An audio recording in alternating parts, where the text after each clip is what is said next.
in the game, cause see the boxing voice.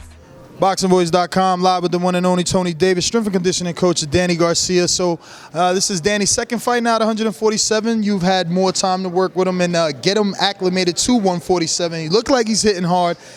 From your end of things, how does it look for you? Looks very well, and he is hitting hard. He's doing all the things that he needs to do. He's well prepared, he's in shape, condition, everything. Everything is on point. Do you feel like your job has gotten a little bit harder now that the WBC has mandated that this fight with Danny and Guerrero is going to be for the full WBC title, meaning he'll be the WBC champion, taking over Floyd Mayweather's position at 147 pounds. So is there a little more added motivation or stress to make sure he gets this win on your behalf? That information came at the end. So we prepared as we normally would. It's just icing on the cake. I mean, we're excited. It's like old times again. It's like the first time. Now, I was interviewing Angel Garcia earlier, and he made it clear that, you know, now that Danny has moved up to 147, it's not a battle that he's having with the weight, or it's not a camp to lose fat.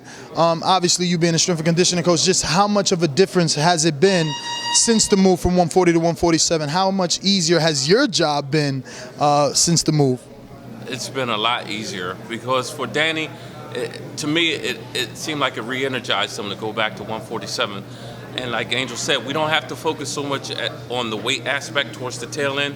We can just continue to work on our strength, our power, our endurance, and technique for Angel and those guys in the ring. So it's been wonderful. It's great. Looking at his bone density and his body structure, how far do you think he'll go up? I mean, will we see him up there with the Canelos or as far as 160 with the Gennadys? I mean, what's his limit? Where's his ceiling, in your opinion, as a, you know, strength and conditioning coach, nutritionist, all those things that you do? Well, what time frame are we talking about? I see him staying at this class for the next 2-3 years comfortably.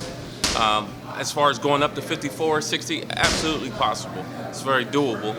But again, you want to have that slow progression where his walk-around weight complements his fight weight. So right now, 47 is perfect, ideal. The next few years is where we're at. Speaking of ideal, what is his ideal walk-around weight for you as a coach in the off time? Let's say he wins this fight on the 23rd. He doesn't get something till May. He doesn't even know he's getting it till April. What would you like to see him weigh from the 23rd of January till that April call that he gets and says you got another fight? Sure, max out at 162. I wouldn't like to see him go anywhere above that. And if he does, maybe it's a special occasion. It's something that was short-lived, a week or two. But 162 is a good, ideal walk-around weight for him.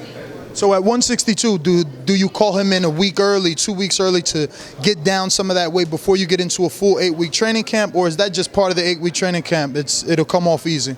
It's part of the 10-week training camp. We go 8 hard weeks, he goes 10 weeks. Danny does 10 weeks. He does 2 weeks to get acclimated back to the gym, shake it off, be loose, and then we go those 8 hard weeks.